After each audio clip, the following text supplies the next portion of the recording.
When a desperate wish on the Dragon Balls attempts to permanently fuse Goku and Vegeta into Vegito, the fusion malfunctions, unleashing a fractured, unstable entity that embodies the darkest aspects of both Saiyans, a being whose power is surpassed only by its madness, threatening to shatter reality itself. Ultra Instinct and Ultra Ego are not enough.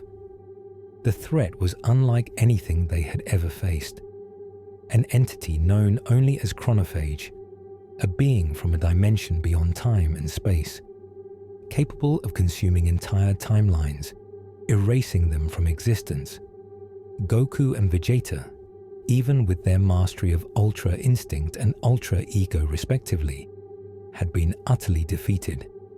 Their combined power, their individual transformations, were mere flickers against the cosmic might of Chronophage. Whis, observing the desperate struggle, proposed a radical solution: a wish on the Super Dragon Balls, a wish to permanently fuse Goku and Vegeta into Vegito, creating a warrior of unparalleled power, a being capable of surpassing even the gods. The idea was met with resistance.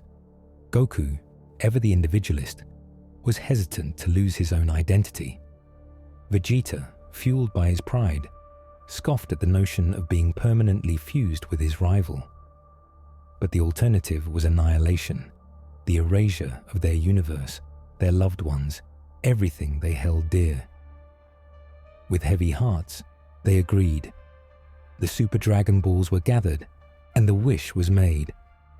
Grant us a warrior capable of defeating Chronophage, permanently fuse Goku and Vegeta into the ultimate being, Vegito. The Eternal Dragon, Sarama, his eyes glowing with immense power, granted the wish. A blinding light engulfed Goku and Vegeta, their bodies merging, their key signatures intertwining, their very beings fusing into one. But something went wrong. The light was not the pure golden glow of a successful Potara fusion. It was a fractured, chaotic mess of colors, a swirling vortex of crimson, silver, and violet, tinged with an unsettling blackness. The air crackled with an unstable energy, a sense of wrongness that sent shivers down the spines of even Whis and Beerus. When the light subsided, Vegito stood there. But this was not the confident, cocky fusion they had expected. This Vegito was different. His eyes were not the calm, calculating gaze of Ultra Instinct, nor the fiery, defiant glare of Ultra Ego. They were a swirling vortex of colors, constantly shifting, reflecting the fractured, unstable nature of his being. His body flickered, his form seeming to glitch, momentarily separating into Goku and Vegeta, then snapping back together, as if the fusion was incomplete, unstable, constantly on the verge of unraveling. "Chronophage," he whispered. His voice, a distorted chorus of Goku's and Vegeta's voices, layered with a chilling, inhuman undertone. We will destroy." He raised his hand, and a sphere of energy formed, not the pure, controlled Kai of a Super Saiyan, but a chaotic, swirling mass of crimson, silver, violet, and black. The energy was raw, untamed, threatening to consume everything in its path. He launched the attack, not at Chronophage, but at the very fabric of reality itself. A tear opened in the sky, a gaping wound in the universe, revealing a glimpse of a dimension of pure chaos, of screaming nothingness. Whis and Beerus, realizing the catastrophic mistake they had made, attempted to intervene. But Vegito, this fractured, unstable Vegito, was beyond their control.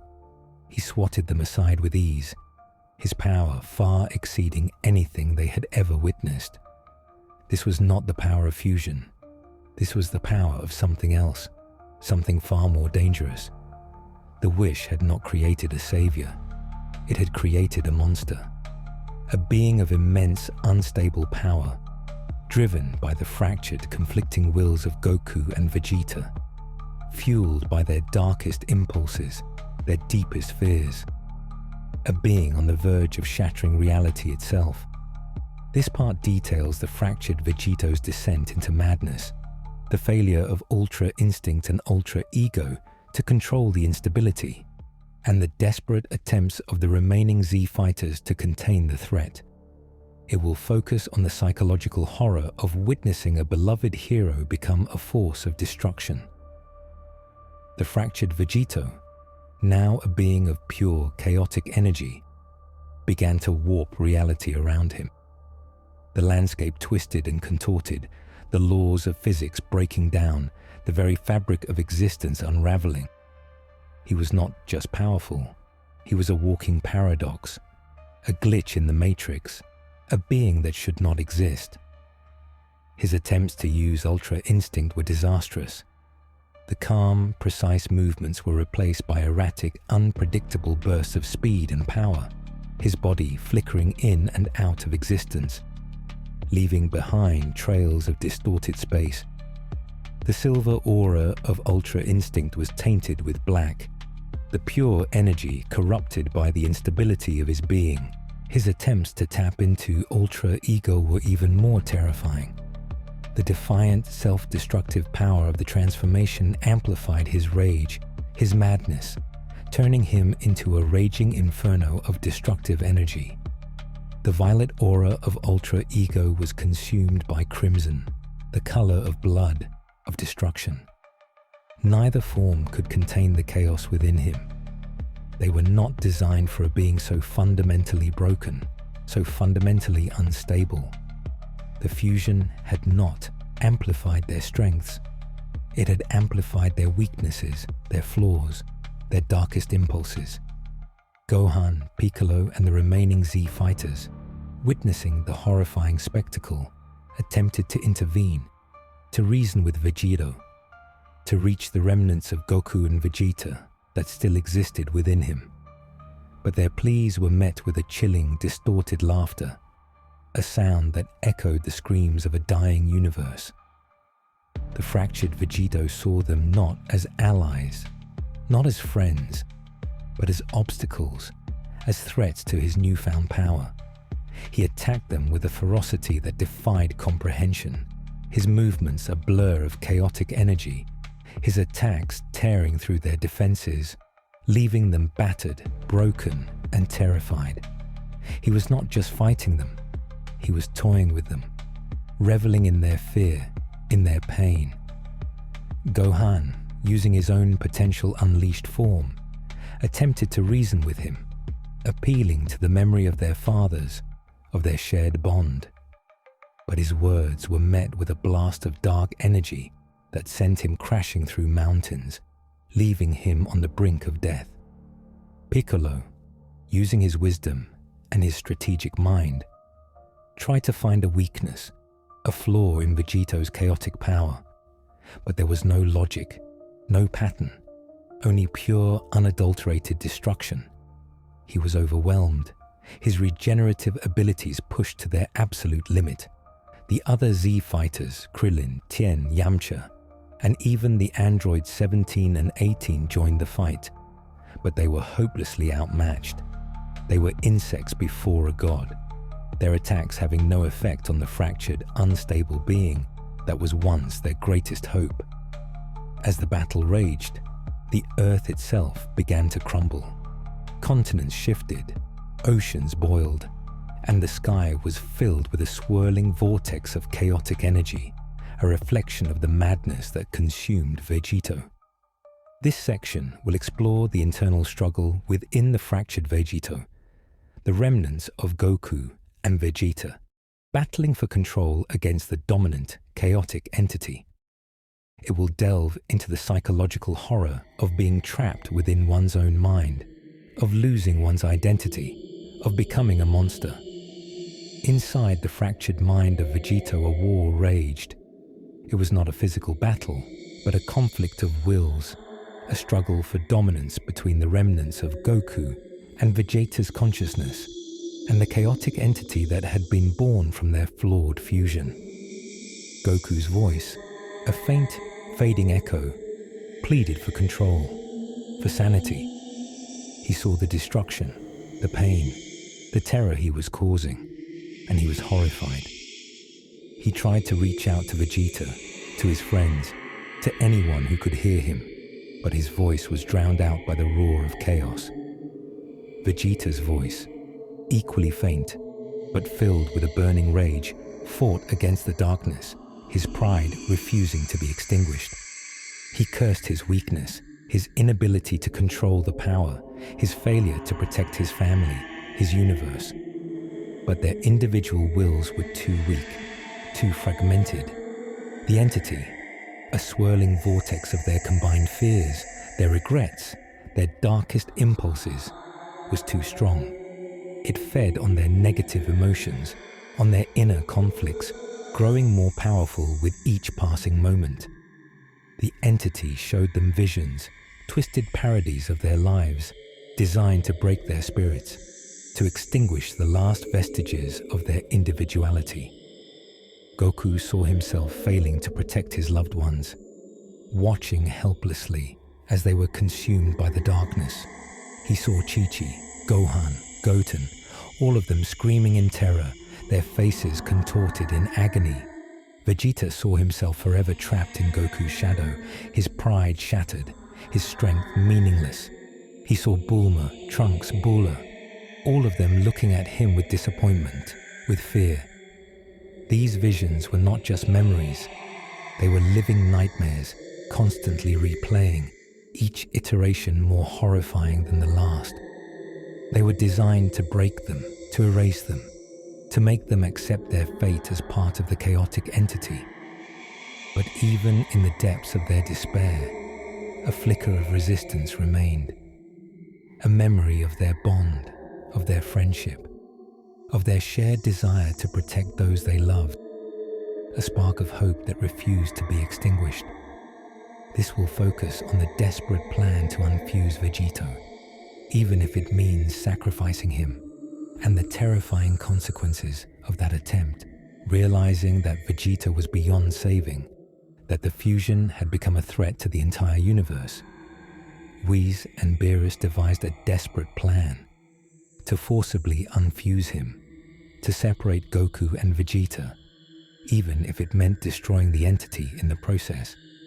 It was a risky gamble, a plan filled with unknowns. They had no idea what would happen if they attempted to unfuse a being so fundamentally unstable, so corrupted by dark energy. But they had no other choice. Using their divine power, Whis and Beerus created a containment field, a barrier designed to temporarily restrain the fractured Vegito, to give them a chance to perform the unfusing ritual.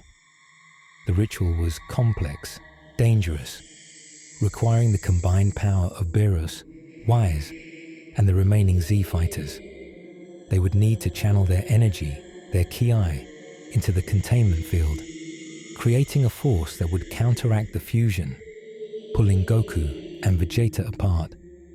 But as they began the ritual, the fractured Vegito fought back, his chaotic energy lashing out, threatening to shatter the containment field, to destroy everything around him. The Z fighters, despite their injuries, their exhaustion, poured all their remaining energy into the ritual, their key signatures flaring to life, a desperate beacon of hope against the encroaching darkness. Inside the fractured mind of Vegito, Goku and Vegeta, sensing the attempt to separate them, joined forces, their wills uniting for one final desperate stand. They fought against the entity, against the darkness that threatened to consume them. Their combined strength, their shared memories, their bond as rivals and friends, giving them the power to resist. The battle raged on both fronts, a clash between divine power and chaotic energy, a struggle for control of a body and a mind on the brink of destruction. Finally, after what seemed like an eternity, the ritual reached its climax. A blinding light erupted from the containment field, followed by a deafening roar, a sound that seemed to tear at the very fabric of reality.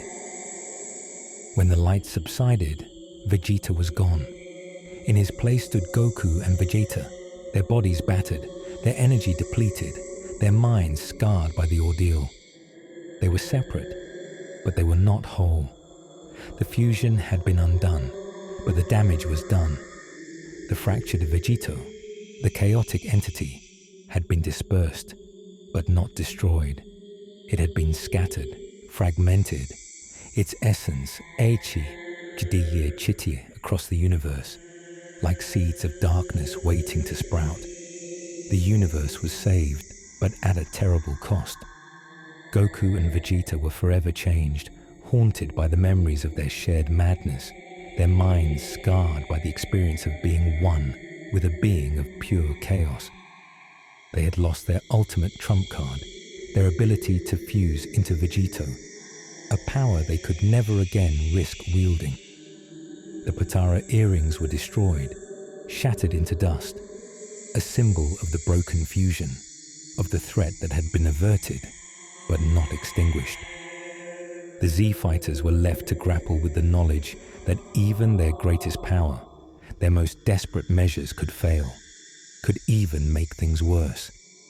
The victory felt hollow, the future uncertain. And throughout the universe, the fragments of the fractured Vegito, the echoes of his chaotic energy, began to manifest. Strange occurrences, unexplained phenomena, whispers of madness and destruction. The story ends with a lingering sense of dread, a warning that the unfused entity is not gone, but scattered, waiting to coalesce, waiting to return.